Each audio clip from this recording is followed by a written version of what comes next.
महाराष्ट्र के लोकप्रिय मुख्यमंत्री माननीय देवेंद्र जी यहाँ पर पधार चुके हैं।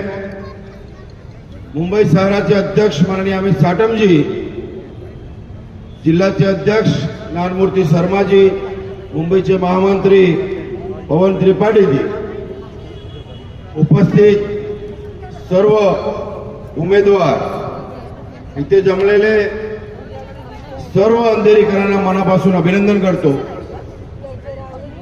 जास्त भाषण मी काय बोलणार नाही, पण अंधेरीमध्ये 10 सीट आहे।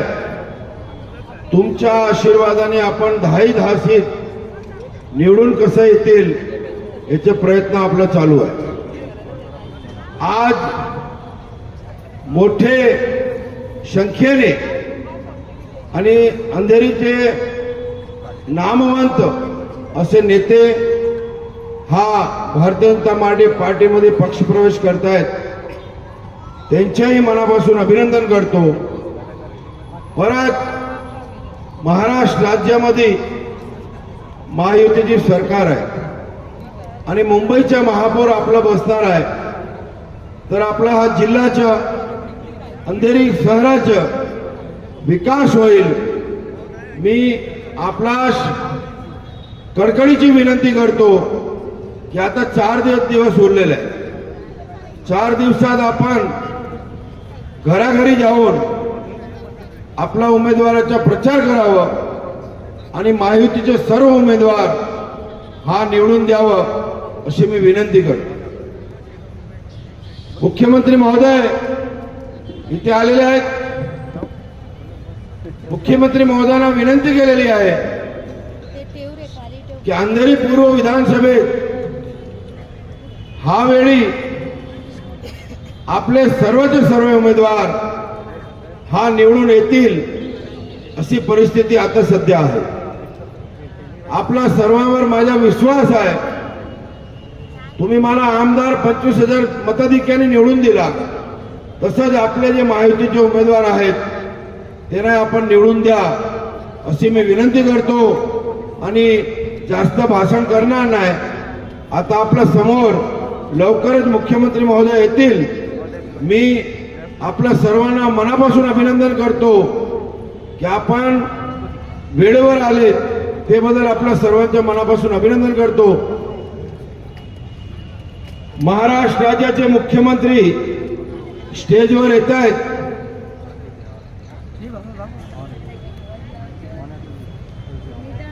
लाडली बहिणाचे लाडले भाऊ, देवा भाऊ आपल्या समोर येत आहेत। आपण सर्वांनी उभा राहून त्यांचं अभिनंदन करावं अशी मी मनापासून विनंती करतो।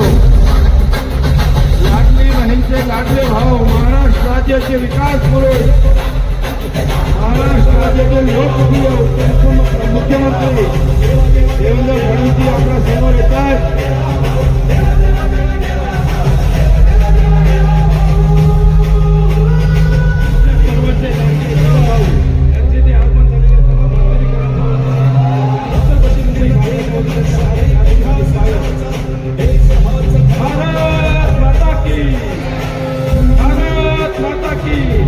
भारतीय जनता पार्टीचा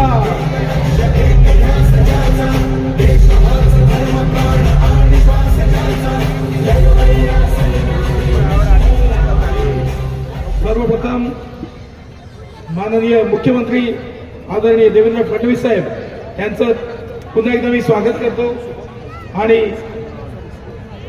अंधेरीचे स्थानिक माननीय आमदार मोजी पटेल काका यांच्या वतीने मी त्यांचा पुष्पगुच्छ, शाल आणि एक सन्मान चिन्ह देऊन आम्ही त्यांचं स्वागत करू इच्छितो।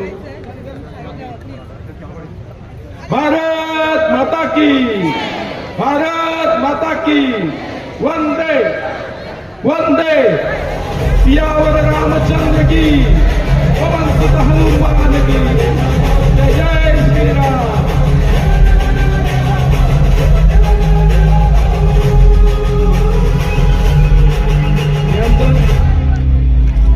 आपले सर्वांचे लाडके नेते, मुंबई प्रदेशचे भारतीय जनता पार्टीचे अध्यक्ष माननीय आमदार श्री अमितजी साटम यांना यांचं स्वागत। आपले स्थानिक भारतीय जनता पार्टीचे उमेदवार आणि भारतीय जनता पार्टी मालपा MIDCचे मंडळचे महामंत्री प्रकाश मुसळे यांना विनंती करत त्यांनी पुष्पगुच्छ शॉल देऊन त्यांचं स्वागत करावं.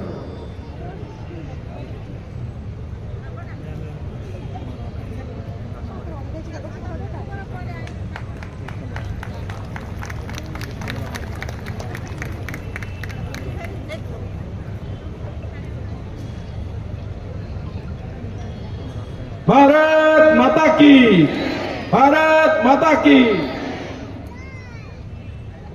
भारतीय जनता पार्टी मुंबईचे तरुण तडफदार झुंजार नेतृत्व माननीय अमित साजमजी यांना मी इथे सर्व पदाधिकारी कार्यकर्ता आणि उपस्थितांना मी मार्गदर्शन करण्यासाठी आमंत्रित करतो.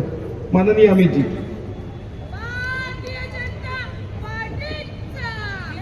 सियावर रामचंद्र की, पवन सुत हनुमान की, उमापति महादेव की, गुरुजीबाई सब संतन की, सनातन हिंदू धर्म की, छत्रपति शिवाजी महाराज की, धर्मवीर छत्रपति संभाजी महाराज की, भारत माता की, भारत माता की, भारत माता की. वंदे वंदे वंदे. मंचावरती उपस्थित महाराष्ट्र राज्याचे लोकप्रिय कार्यक्षम प्रामाणिक मुख्यमंत्री सन्माननीय देवेंद्र फडणवीस साहेब, या विभागाचे आमदार मुरजी पटेलजी, माजी खासदार पूनम महाजनजी, मंचावर उपस्थित विधान परिषदेतील आमदार राजहंस सिंगजी, आचार्य पवन त्रिपाठीजी, ज्ञानमूर्ती शर्माजी, अशोक पांडेजी आणि या ठिकाणी उपस्थित भारतीय जनता पार्टी, शिवसेना, रिपाई महायुतीचे सर्व उमेदवार, पदाधिकारी, कार्यकर्ता, बंधू भगिनींनो, आज या ठिकाणी मुंबई महानगरपालिकेच्या निवडणुकीच्या निमित्तानं उत्तर पश्चिम जिल्ह्याची ही माननीय मुख्यमंत्री महोदयांची प्रचार सभा या ठिकाणी आयोजित केलेली आहे. त्यांची प्रचार सभा आयोजित केलेली आहे ज्यांनी गेल्या 12 वर्षामध्ये नरेंद्र मोदीजींच्या नेतृत्वामध्ये मुंबई शहरामध्ये क्रांतिकारक अशा प्रकारचं परिवर्तन जे घडवलेलं आहे. Atal Setu, metro, coastal road किंवा वरळीतल्या बीडडी चाळीतल्या मराठी माणसाला 560 फुटाचं घर निर्माण करून देण्याचं काम कोणी केलं असेल तर ते सन्माननीय मुख्यमंत्री देवेंद्र फडणवीस साहेबांनी केलेलं आहे. ज्या वेळेला गेल्या 12 वर्षामध्ये या मुंबई शहरामध्ये क्रांतिकारक अशा प्रकारचे बदल घडत होते, त्याच वेळेला तो कोविडचा कालावधी होता. ज्या कोविडच्या कालावधीमध्ये 2019 ते 2022 या महाराष्ट्रामध्ये अराजक माजवणारं एक सरकार या महाराष्ट्राचं सरकार होतं. आणि ज्या वेळेला त्यावेळेचे मुख्यमंत्री फेसबुक ऑनलाईन होते, त्यावेळेचे विरोधी पक्षनेते असलेले देवेंद्र फडणवीस साहेब हे महाराष्ट्रातल्या प्रत्येक तहसीलपर्यंत पोहोचून महाराष्ट्राच्या जनतेचे अश्रू पुसण्याचं काम ज्यांनी केलं आणि ज्यांनी हे काम करायला पाहिजे होतं ते फेसबुक ऑनलाईन होते, ते ऑनलाईन होते आणि आमचे नेते ऑन फील्ड होते.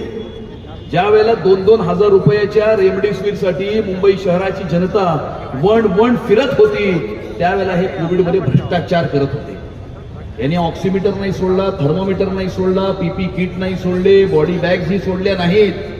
मुंबईच्या कोविड केअर सेंटरची कहाणी तर वेगळीच आहे, हे सोडाच. परंतु 1997 ते 2022 या 25 वर्षामध्ये या देशात झालेला सगळ्यात मोठा भ्रष्टाचार, 3 लाख कोटीचा भ्रष्टाचार हा उद्धव ठाकरेंच्या माध्यमातून या मुंबईच्या महानगरपालिकेमध्ये हा घडलेला आहे. एका बाजूला 25 वर्षातला मुंबईच्या महानगरपालिकेतला भ्रष्टाचार आणि एका बाजूला गेल्या 12 वर्षामध्ये मोदीजींच्या नेतृत्वामध्ये देवाभाऊंनी मुंबई शहरामध्ये घडवलेले क्रांतिकारक अशा प्रकारचे परिवर्तन. परंतु हा विकास हा राज्य सरकार आणि केंद्र सरकारच्या माध्यमातून झालेला आहे. परंतु तशाच प्रकारचा विकास हा मुंबईच्या महानगरपालिकेच्या माध्यमातून व्हावा हे मुंबईकरांचं स्वप्न आहे. मुंबई शहराला, मुंबई महानगरपालिकेला भ्रष्टाचार विरहित प्रशासन मिळावं हे मुंबईकरांचं स्वप्न आहे. आणि ज्या वेळेला मुंबई शहराचा विकास घडत आहे त्यावेळेला मुंबई शहराची सुरक्षितता ही अबाधित राहिली पाहिजे हे सुद्धा क्रमप्राप्त आहे.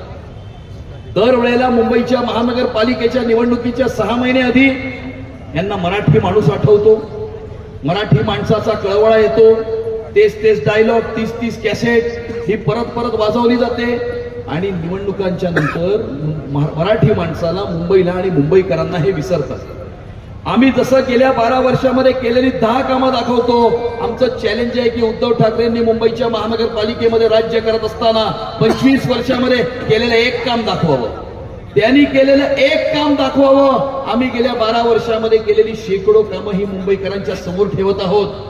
आणि या कामांच्या आधारावरती, नरेंद्र मोदीजींच्या सरकारच्या कामाच्या आधारावरती, देवाभाऊंच्या मुंबई शहरामध्ये घडवलेल्या क्रांतिकारक अशा प्रकारच्या परिवर्तनाच्या आधारावरती या मुंबई शहराला भ्रष्टाचार विरहित प्रशासन देण्याकरता, महापालिकेला भ्रष्टाचार विरहित प्रशासन देण्याकरता, मुंबई शहराचा विकास घडवण्याकरता आणि ज्या वेळेला मुंबई शहराचा विकास होतोय त्यावेळेला मुंबई शहराला सुरक्षित ठेवण्याकरता येणाऱ्या 15 तारखेला आपण सर्वांनी कमळ आणि धनुष्यबाण ही बटणं दाबून महानगरपालिकेवरती हिंदुत्वाचा भगवा झेंडा फडकवण्यासाठी आम्हाला आशीर्वाद द्यावेत, अशा प्रकारची विनंती मी तुम्हाला सर्वांना करतो आणि माझे 2 शब्द इथेच संपवतो. जय हिंद, जय महाराष्ट्र, भारत माता की जय.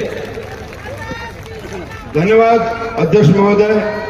आता आपल्या समोर महाराष्ट्र राज्याचे कार्यसम्राट मुख्यमंत्री, लाडली बहिणाचे लाडले भाऊ देवाभाऊ आम्हा सर्वांना आशीर्वचन करतील.